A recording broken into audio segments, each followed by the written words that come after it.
Good afternoon, ladies and gentlemen, and welcome to another episode of the Daily Friend Wrap. I'm your host, Lorimer, today joined by Chris Hattingh.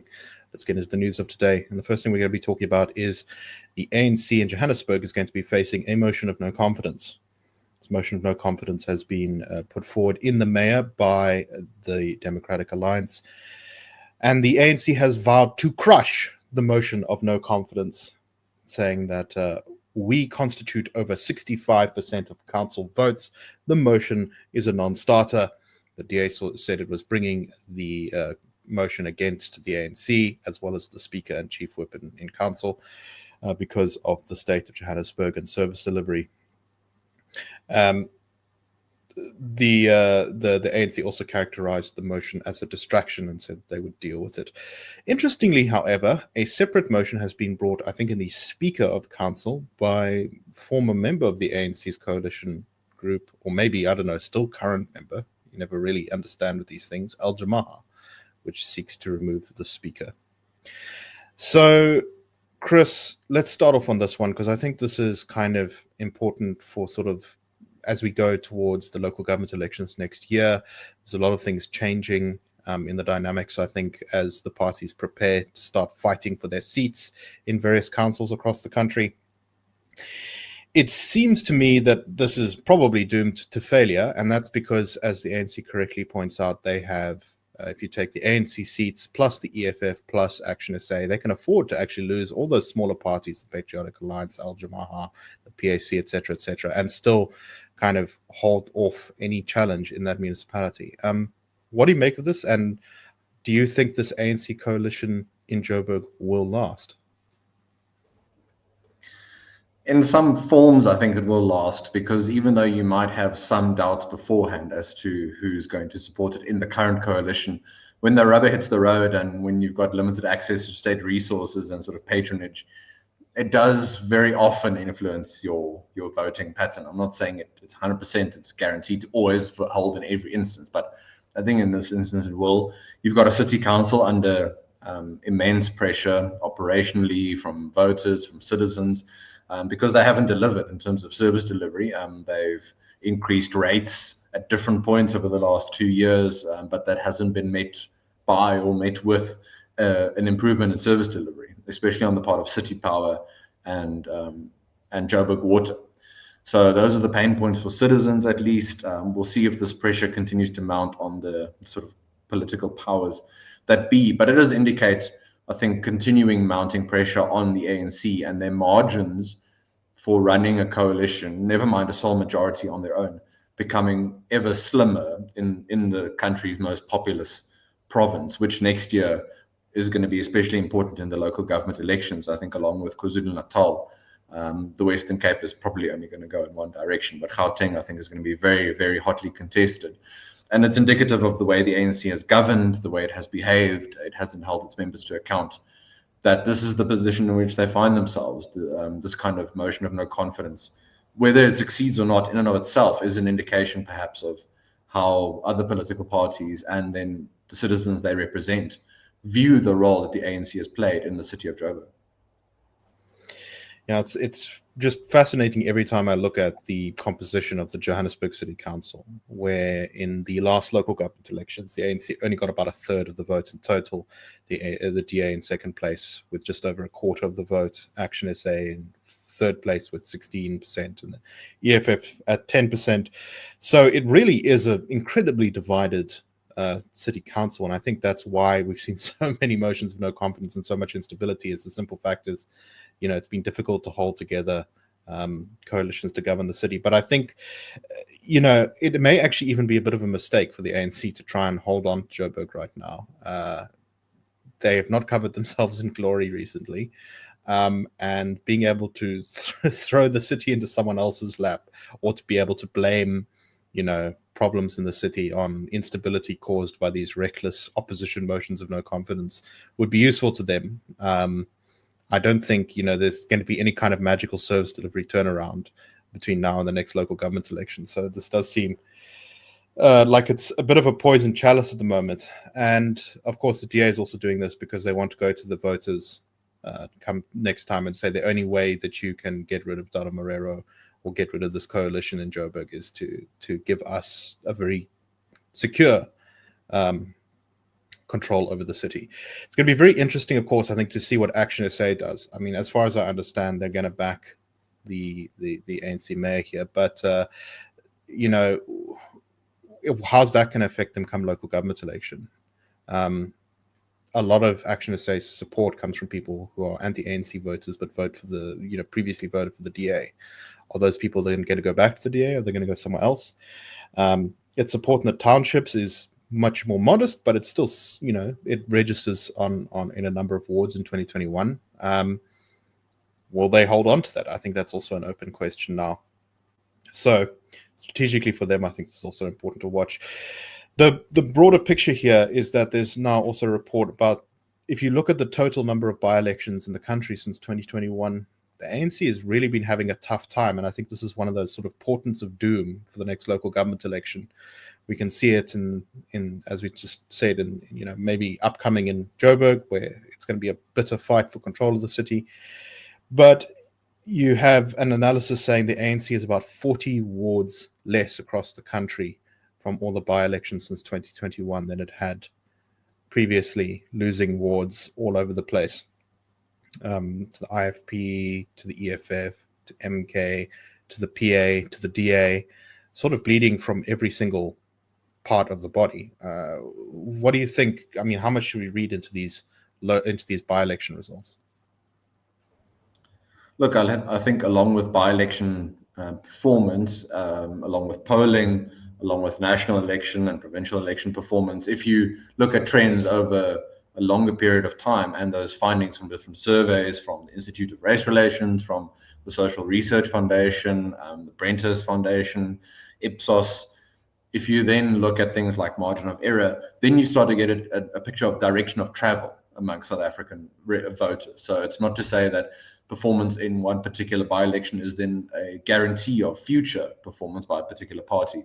But if you take that along with polling findings and previous election performance, it tells you in which direction a party is trending. There might still be developments that shift that radically, but it's generally accepted that it's trending in that direction. So, I mean, if you said 10 to 15 years ago, it's now in 2025 and the ANC is guaranteed nationally to be below the 50% threshold. Yes, different polls have the ANC at different points. The Institute poll in March had the ANC at 29%. Now the Social Research Foundation recently has them back at 40%. Whether you take the 30 or the 40, it's confirmed now under 50. So that's where they're trending. If you take that then coupled with by-election performance, it tells you that more and more citizens are choosing to vote differently, or in some cases, obviously choosing not to vote, unfortunately. But I think the travel of direction for the ANC, if they don't really change, and I'm not saying talking about renewal and changing policies, if they don't fundamentally change, there's no reason to think they won't arrest this particular decline. Whether they lose voters to the DA, to the MK party, whether those people decide not to vote, the faith in the ANC has really started shifting from under their feet very, very quickly. I think they're in that sort of quicksand phase of where they find themselves now, 30 years into where they still refer to themselves as a revolutionary movement while they've been governing the country for 30 years. When you think so differently about your role in society and it doesn't mesh with actually the impact you make in citizens' lives, a positive impact, there's a little surprise. I'll just mention a last point. We're obviously leading up to the national dialogue and the national convention, and some of the costing estimates around 700 million rand. Every by-election is a national dialogue. Every local government election is a national dialogue. Every national election and provincial is a national dialogue. It's just that the ANC is so desperate to find a forum in which it is held up as still correct and where its policies can be preferred and it can just run over people, that it wants to find another opportunity to have this dialogue. But citizens, South Africans, former ANC faithful, they continue election after election, including in these by-elections, to tell the ANC what they think of the party. And the historical trends for the ANC in local government elections are not particularly good. Almost every local government election, they perform worse than they did in the most recent national elections just before that. So if you look at 2014 in Johannesburg, the ANC gets 53% of the vote. In Joberg, in the next local government election, only 2 years later, they're down to 44% of the vote. Then you go and you look at the national elections last year, and the ANC only got 34% of the vote in Johannesburg, which could see them losing their position in Joburg, for example. And I'm just using that as an example. I think this is a trend across much more of the country as the biggest party. Now, that actually doesn't mean they're going to necessarily lose the mayorship because the coalition dynamics might work out in Joburg that they still hold on. But this, I think, is the sign that the party really is not looking in a great place going into 2021. And if they can't sort of turn around the narrative now, I think they're going to be in a lot of trouble. Okay, let's move on to our next story. We've discussed this a little bit last week, but it might be worth mentioning a little bit. Floyd Shivambu's new political party. Our colleague Makone Maja watched Floyd Shivambu's press conference where he essentially announced, he didn't say he was going to create a new political party, but he said he was beginning an exploratory committee to do such a thing, which always means that someone's going to start a political party. And he was saying that he's very keen to not fall into a solo act. Now, Makone watched the whole thing, and she said that the reporting on it did not do it justice, that it was sort of all over the place and crazy and wild, and some of the most fun details were not particularly well reported about, particularly about the intelligence report, which had supposedly resulted in him being kicked out of MK, which involved, I think, accusations of supernatural means that he was going to use to destroy Zuma. But be that as it may, what's quite interesting about this is Shivambu, I think, actually has a pretty, he's quite critical of basically all the parties, trying to justify why there needs to be a new party. He says the ANC is in collaboration with the white system, although I think this is also him just being afraid to go and join the ANC when it looks like it's about to bleed, as we've just discussed in that first piece. He said, I'm not going to rejoin the EFF because it's a cult, which I think is a fairly accurate description of things. He said that, MK has all these these weaknesses, but it's got this great, glorious leader in President Zuma, who is unfortunately being controlled by this crowd of evil criminals who are just seeking to loot the party. Now, well, I think this is a quite funny characterization from Floyd Shivambu, who I think created a constitution for the MK party, which is incredibly dictatorial and top down, and tried to make himself essentially king of that party. I think this is quite rich coming from him. But be that as it may, I wouldn't be surprised if some of his allegations turn out to be correct. He says that he said that he will not fall into the trap of creating a solo political act. Quote, I'm not starting a solo political project. This is not a matter of a music band like Brenda Fassie and the Black Dudes.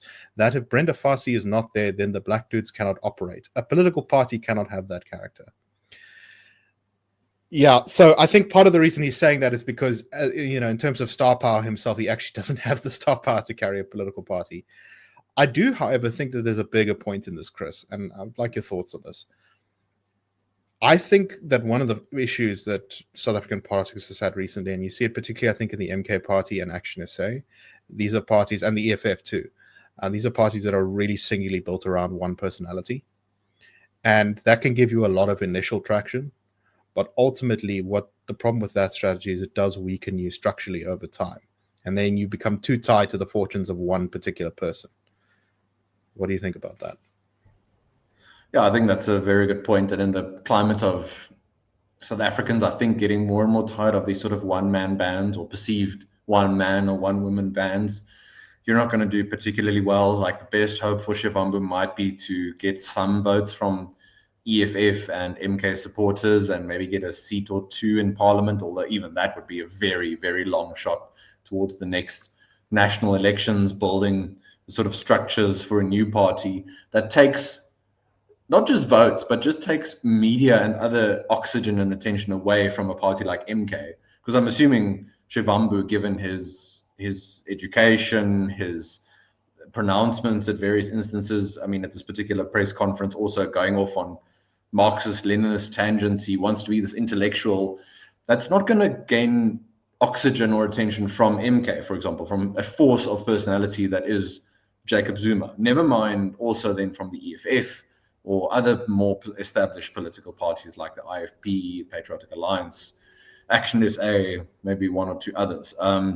So yeah, it's a bed that he's made for himself.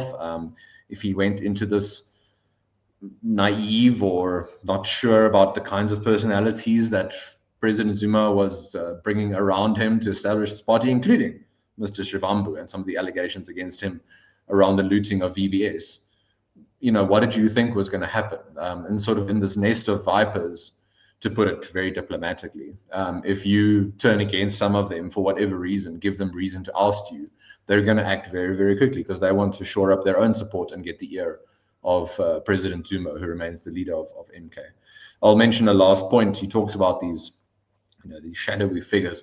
So I wonder if he'd been reading a little bit of Lord of the Rings before his press conference and he had images of Wormtongue in his mind. I'm sure that's the image he was trying to conjure.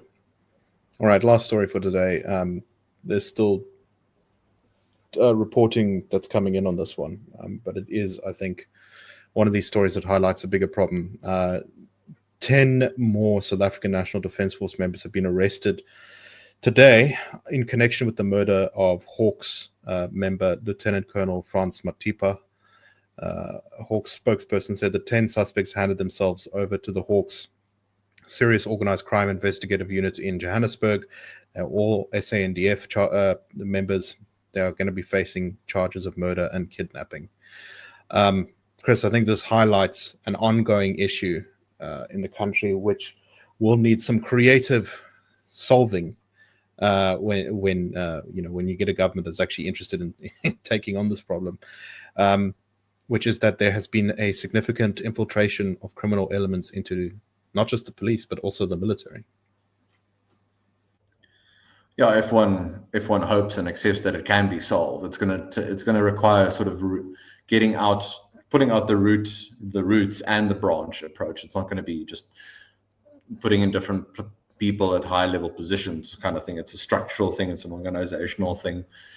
This kind of corruption and just the feelings I think that it generates amongst at least some of those within the sort of organization that still think they're part of a noble endeavor and doing it for sort of country duty. The kinds of effect that this has on organizational psyche, I think, isn't yet as understood as it could be, but it's still going to manifest in these kinds of ways, unfortunately. So it's indicative of the state in which what should be, our defense forces find themselves. So never mind talking about South Africa being able to apply force outside our borders. If this is the kinds of deep issues that they're dealing with, it's a little surprise that when they are required or deployed to other places and even within our borders, never mind the equipment issues. This is a much deeper problem, unfortunately. And there's probably going to be more on the story as the case develops, and that the murdered police officer was investigating the abduction of an alleged ISIS leader from the Mall of Africa and was looking into allegations that the SNDF had been involved. So there's a whole can of worms that just seems like a big mess, and I really will be curious to find out what actually has been going on there. It seems like this was a very serious issue in our armed forces if so many have been arrested. Okay. All right, that's all the time we have for today. Thank you very much for watching. We hope that you found this interesting. Thank you for listening, and we will see you tomorrow with The Daily Friend Show. Cheers, everyone. The Daily Friend Show and The Daily Friend are a project of the Institute of Race Relations, the IRR. The IRR is a think tank which was founded in 1929 to study race relations in South Africa and works to change government policy to improve race relations through non-racialism and to ensure the prosperity of all South Africans. If you like our work and would like to support us, please go to irr.org.za and click Support the IRR. Or you can go to thedailyfriend.co.za and click the Fund Us button.